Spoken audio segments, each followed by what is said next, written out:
الحمد للہ رب العالمین والصلاة والسلام علی سید المرسلین اما بعد فاعوذ باللہ من الشیطان الرجیم بسم اللہ الرحمن الرحیم الصلاة والسلام علیک یا رسول اللہ وعلی آلک واصحابک یا حبیب اللہ الصلاة والسلام علیک یا نبی اللہ وعلی آلک واصحابک یا نور اللہ۔ سلسلہ ہے اللہ کے حقوق۔ اللہ تعالیٰ کے بڑے پیارے حقوق کا بیان جاری تھا، جس میں ایک حق کا بیان ہو رہا تھا، اللہ تعالیٰ سے اچھا گمان رکھنا۔ اس کی جو آخری گفتگو ہم کر رہے تھے وہ تھا کہ وہ کون سے مواقع ہیں جہاں بطور خاص اللہ تعالیٰ سے اچھا گمان رکھا جائے۔ اس میں ایک موقع تھا کہ انسان اپنی موت کے وقت اللہ تعالیٰ سے اچھا گمان کرے۔ اس حوالے سے ایک حدیث مبارک عرض کرتا ہوں۔ نبی کریم صلی اللہ تعالیٰ علیہ وآلہ وسلم کی بڑی خوبصورت حدیث ہے، ترمذی شریف میں سے روایت کیا گیا کہ ایک مرتبہ نبی کریم صلی اللہ تعالیٰ علیہ وآلہ وسلم ایک نوجوان کے پاس تشریف لے گئے جس کا آخری وقت تھا، نزع کا عالم تھا۔ نبی کریم صلی اللہ تعالیٰ علیہ وآلہ وسلم نے اس سے سوال کیا، کیف تجدک، تمہاری کیا حالت ہے، تم اپنے آپ کو کیسا پاتے ہو؟ اس نے عرض کی، یا رسول اللہ، میری کیفیت یہ ہے، انی ارجو اللہ و انی اخاف ذنوبی، کہ یا رسول اللہ، مجھے اللہ تعالیٰ سے بڑی امیدیں بھی ہیں اور مجھے اپنے گناہوں کا ڈر بھی لگ رہا ہے۔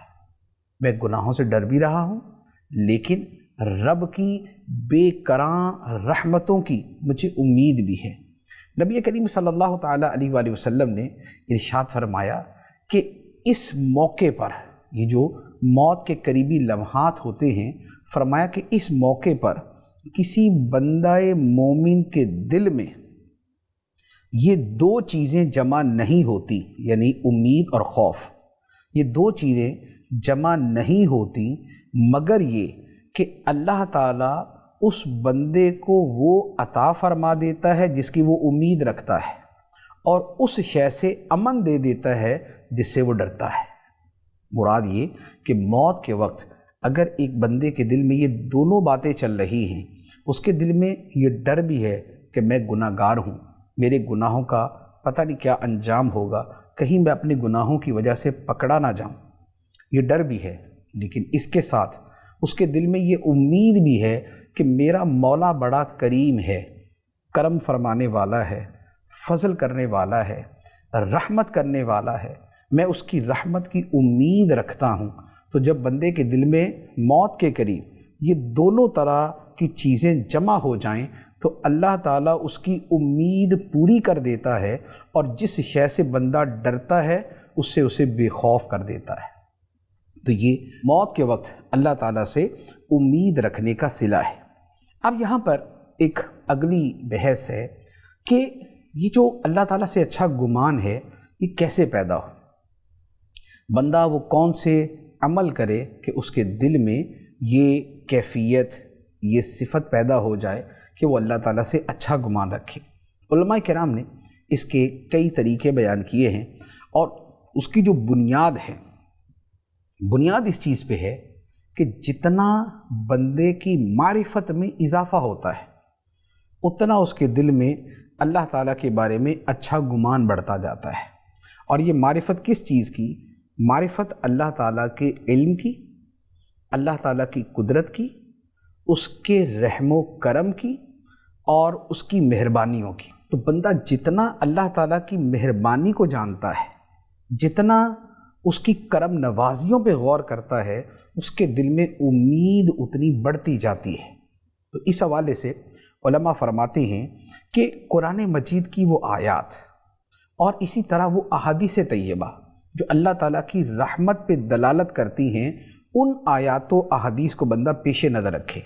جیسے قرآن مجید کی آیت مبارکہ ہے، اللہ تعالیٰ ارشاد فرماتا ہے، وَقَانَ بِالْمُؤْمِنِينَ رَحِيمًا، اور اللہ مومنوں پر بڑا رحم کرنے والا ہے، بڑی مہربانی کرنے والا ہے۔ اب جب بندہ اس پہ بار بار غور کرتا ہے کہ رب اپنے بندوں پر، مومنوں پر بڑی مہربانی کرنے والا ہے، اور دوسری آیت مبارکہ میں فرمایا واللہ رؤوف بالعباد، اور اللہ بندوں پہ مہربانی کرنے والا ہے۔ تو جب رب اپنے بندوں پہ مہربان ہے، وہ مومنوں پہ رحم کرنے والا ہے، تو بندہ جب اس پر بار بار غور کرتا ہے تو اس کے دل میں امید بڑھنا شروع ہو جاتی ہے۔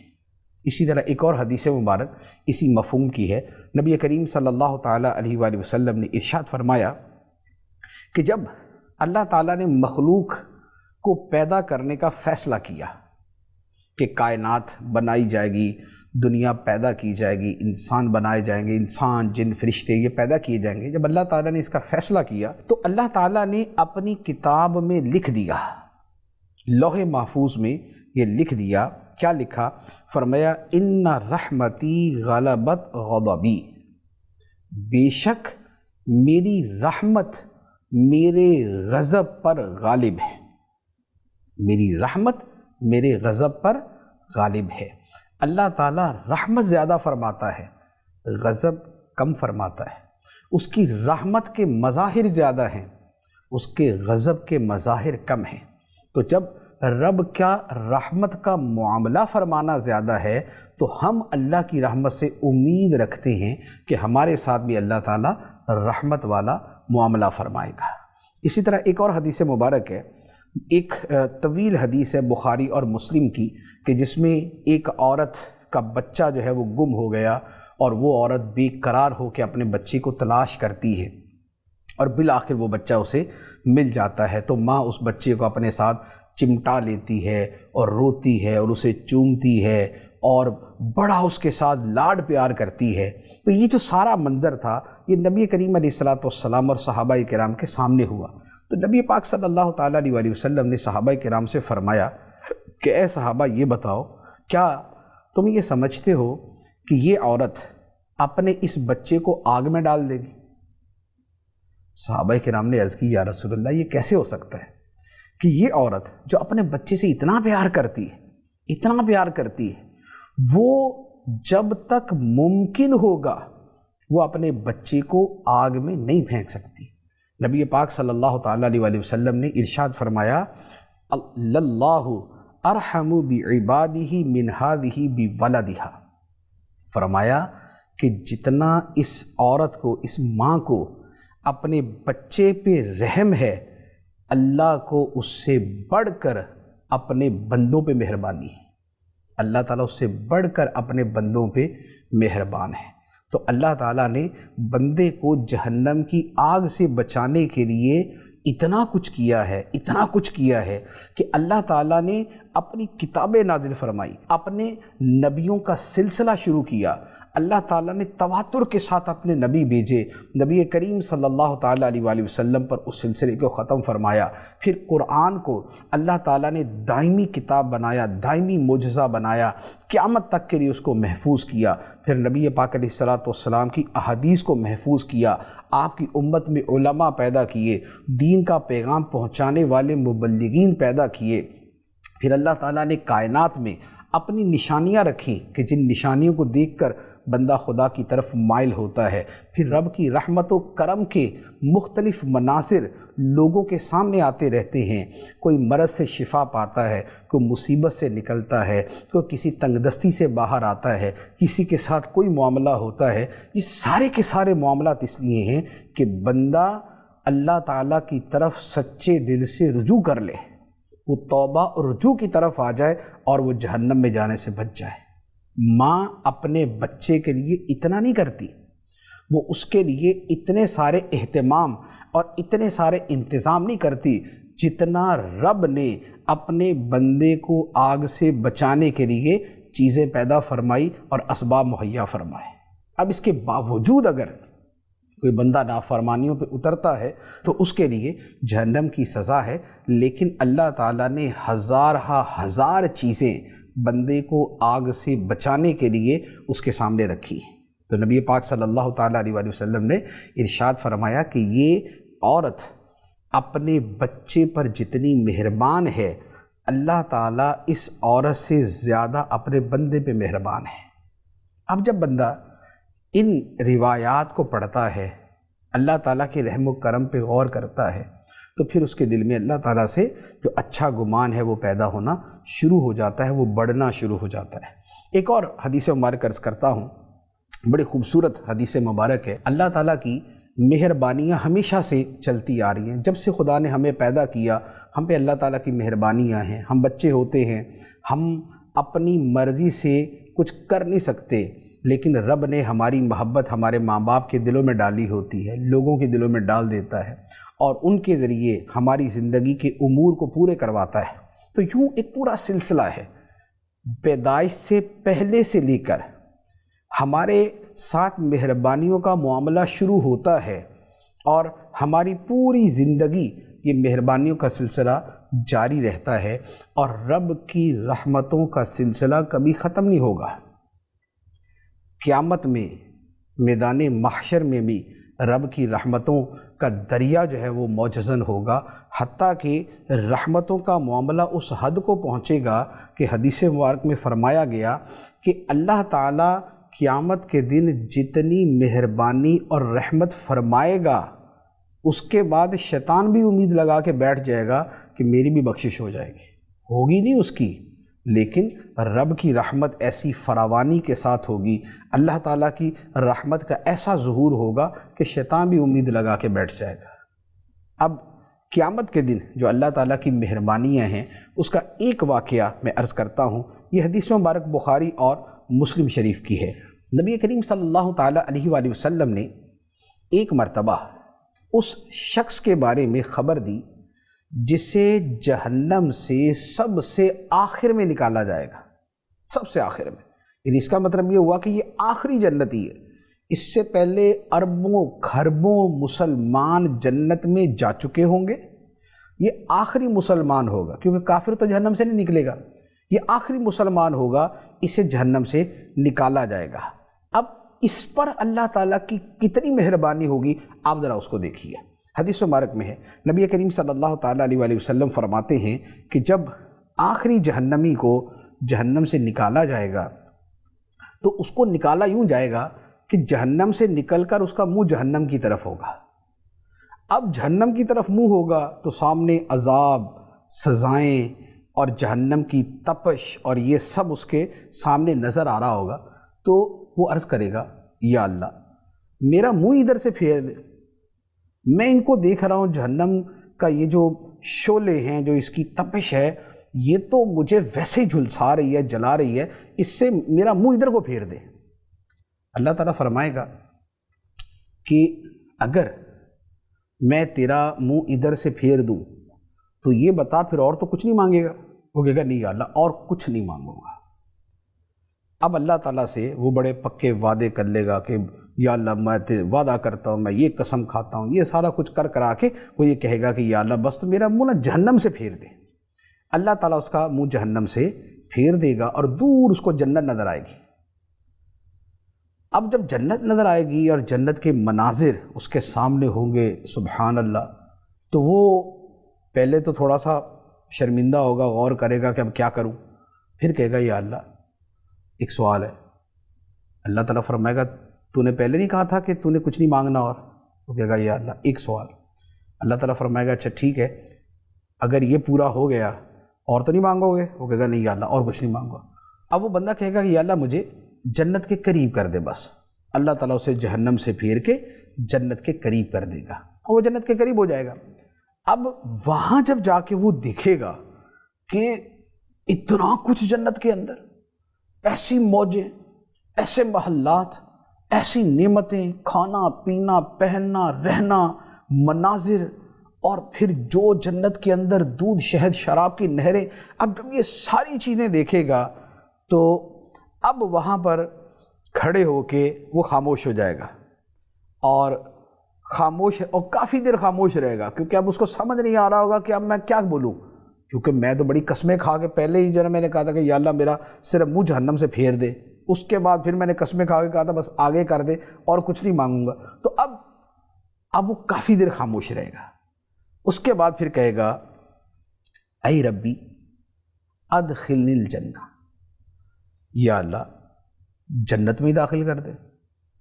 اللہ تعالیٰ سے فرمائے گا الیس قد اعطیت عہودک و مواثیقک الا تسأل غیر ما اعطیت، اللہ تعالیٰ فرمائے گا کہ تو نے بڑی بڑی قسمیں اور وعدے نہیں کیے تھے کہ تو کچھ اور نہیں مانگے گا؟ اللہ تعالیٰ فرمائے گا ویلک یا ابن آدم ما اغدرک، تو کتنا وعدہ فراموش ہے اور کتنا اپنے عہد کو توڑنے والا ہے کہ تو نے پہلے ایک وعدہ کیا، اس کو توڑا، پھر وعدہ کیا، اب اس کو توڑ کے کہہ رہا کہ مجھے جنت کے اندر داخل کر دے۔ وہ بندہ کہے گا اے ربی لا اکون اشقا خلقی کا، اے اللہ میں یہ نہیں چاہتا کہ تیری مخلوق میں سب سے بدبخت آدمی میں ہی بن جاؤں کہ جہنم سے تو نکل آیا، جنت میں جانے سے محروم ہوں۔ اے اللہ میں نہیں چاہتا کہ میں اس طرح کا بد نصیب آدمی بنوں، اس طرح کا محروم آدمی بنوں، بد قسمت ہوں کہ میں جنت کے سامنے تو کھڑا ہوں لیکن اندر نہیں جا سکتا۔ تو اب یہ بار بار اللہ تعالیٰ سے کہتا رہے گا یا اللہ اندر بھیج دے، یا اللہ اندر بھیج دے، یا اللہ اندر بھیج دے۔ اب حدیث مبارک ہے کہ یہ بندہ بار بار یہ فریاد کرتا رہے گا حتیٰ یضحک اللہ تبارک و تعالی منہ، حتیٰ کہ اللہ تعالیٰ اس بندے کی بات سن کر مسکرا دے گا، ہنس دے گا۔ اب یہ جو ہنسنا ہے یہ اللہ تعالیٰ کی شان کے لائق اس کا معنی ہے۔ اس کا معنی ہم وہ نہیں لیتے جیسے ہم اپنے چہرے کے ساتھ ہنستے ہیں، لیکن حدیث مبارک میں جو فرمایا یعنی اس کا پھر ترجمہ حقیقت میں کیا جاتا ہے کہ اللہ تعالیٰ اس بندے سے راضی ہو جائے گا کہ ٹھیک ہے اس کی فریاد کو قبول کیا۔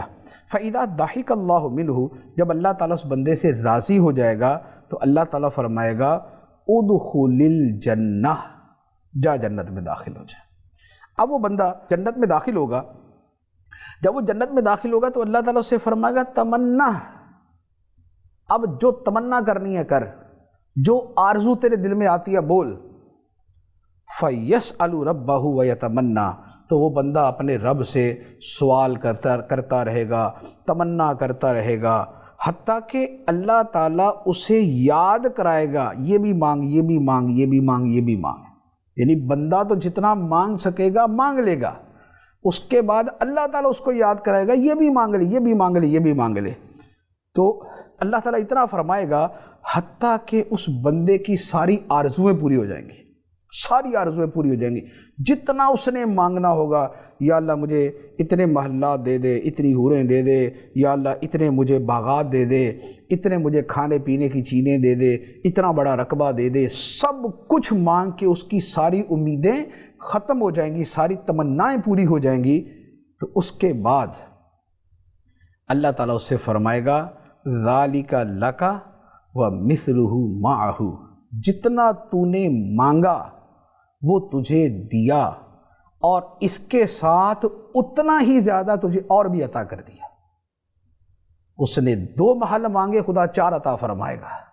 اس نے 2 باغ مانگے، اللہ تعالیٰ اس کو 4 باغ عطا فرمائے گا۔ تو فرمائے گا جتنا تو نے مانگا ذَلِكَ لَكَ، وہ تو تیرے لیے ہے، وَمِثْلُهُ مَعَهُ، اور اتنا ہی تجھے اور بھی عطا کرتے ہیں۔ یہ اللہ تعالیٰ کی رحمت ہے کس بندے پر؟ اس پر جو جہنم سے سب سے آخر میں نکلے گا۔ کتنے کھرب لوگ اس سے پہلے جنت میں جا چکے ہوں گے، یہ آخری جنتی ہوگا، آخر میں جنت میں جانے والا ہوگا، اور اللہ تعالیٰ اس کو اتنا عطا فرمائے گا۔ تو اب جب بندہ اللہ تعالیٰ کی رحمتوں، مہربانیوں، کرم نوازیوں پہ غور کرتا ہے کہ اللہ تعالیٰ دنیا میں کتنا مہربان ہے، آخرت میں کتنی مہربانی فرمائے گا، تو پھر اس کے دل میں اپنے رب کے ساتھ ایک محبت پیدا ہوتی ہے، اللہ تعالیٰ سے امید اس کی لگ جاتی ہے کہ میرا رب میرے ساتھ خیر کا معاملہ فرمائے گا۔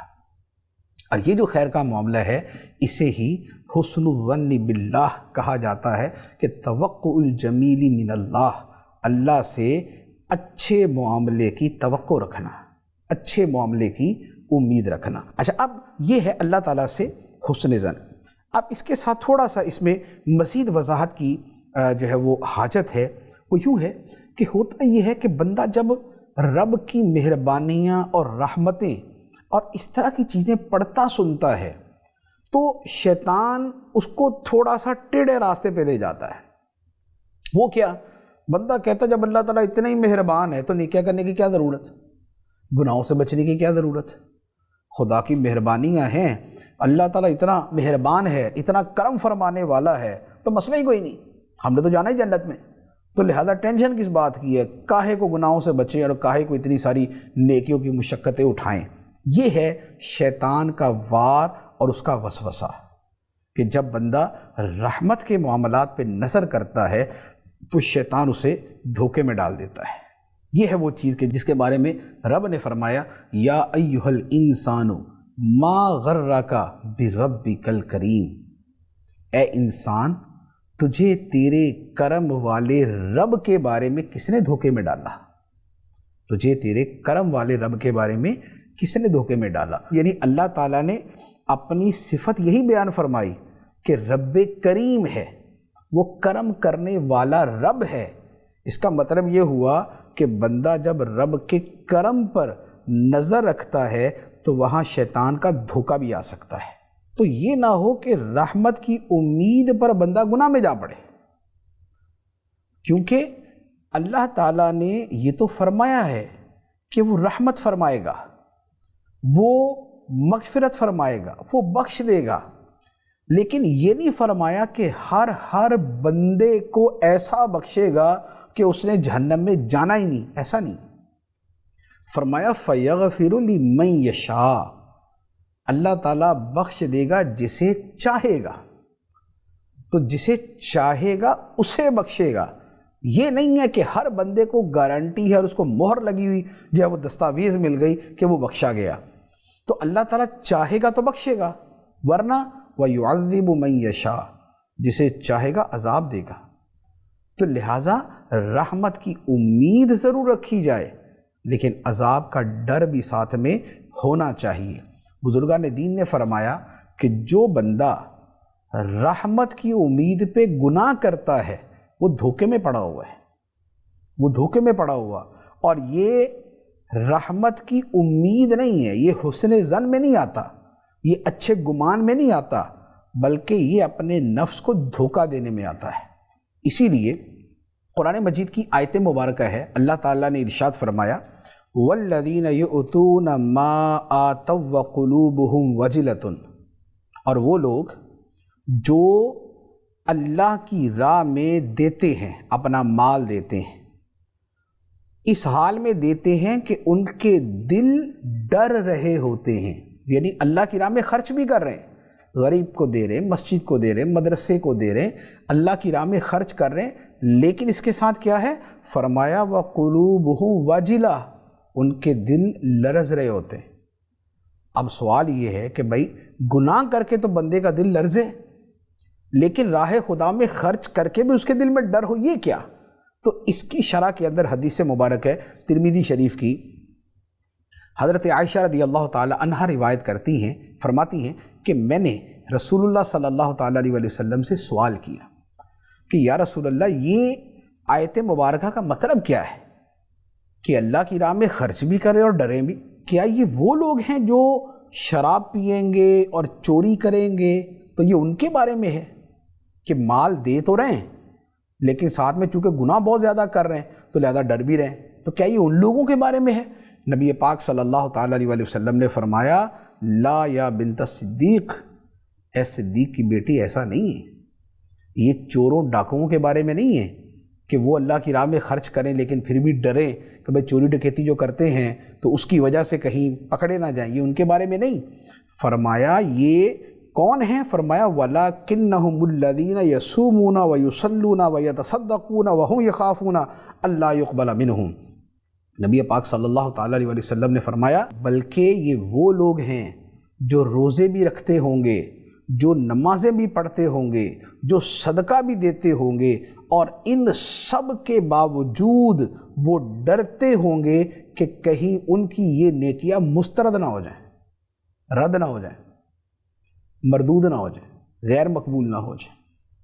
تو فرمایا کہ یہ ان لوگوں کے بارے میں ہے، تو مراد یہ کہ وہ بندہ نماز بھی پڑھ رہا ہے، وہ روزہ بھی رکھ رہا ہے، وہ راہ خدا میں خرچ بھی کر رہا ہے، اس کے باوجود اس کے دل میں ڈر ہے کہ کہیں ایسا نہ ہو کہ کسی وجہ سے میرے عمل کے ناقص ہونے کی وجہ سے اللہ تعالیٰ میرے عمل کو مسترد کر دے۔